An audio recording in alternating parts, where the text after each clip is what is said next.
Every driver needs to know how to check their oil. Now you want to make sure when you're checking oil that your car is on level ground and that the engine is off. And preferably check your oil first thing in the morning.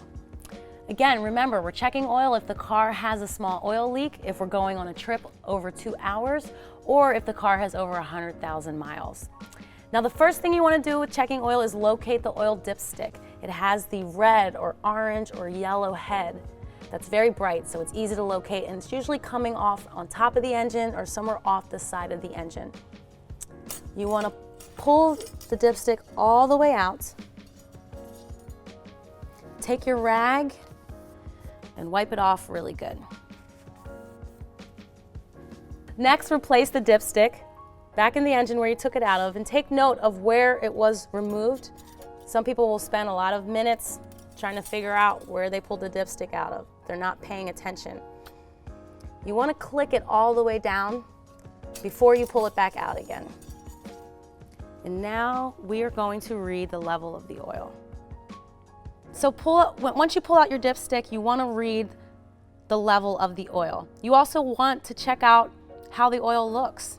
Now here we've got 2 markings on the end of the dipstick, 2 holes. The bottom hole means low, the top hole means full. Sometimes it'll have an L or an F, other times it'll have hash marks.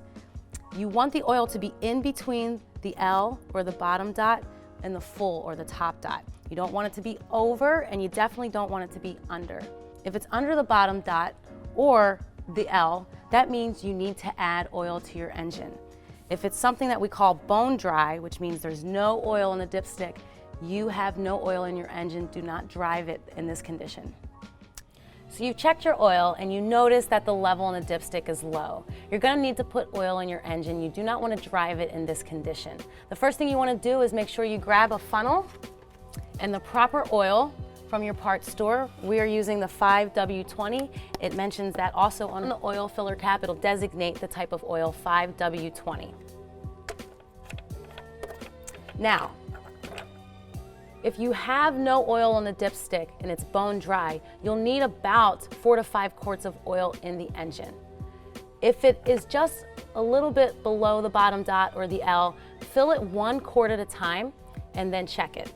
So remove the oil filler cap, put it in a safe place, get your funnel, put it in the hole where the oil filler cap was. We've got 1 quart of oil here, and we're going to add a little bit of it at a time.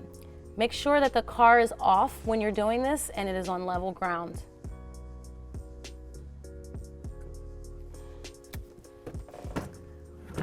Once you've added 1 quart of oil into the engine, replace the oil filler cap, turn on the car, and let the oil circulate through the engine for a couple of seconds, less than 5 seconds. It doesn't need to be very long. Turn off the car, come out, check the oil level on the dipstick again and see if it raised up any. If it did not, add another quart in the car and repeat the same steps. Make sure you turn the car on again, get it circulating through the engine, turn the car off, read the oil level. Did it go up? Is it in between the 2 dots? Is it in between the L and the F? You're good. If not, you have to add another quart of oil to the engine. Do this until you have the oil level in between the 2 dots or the L or the F.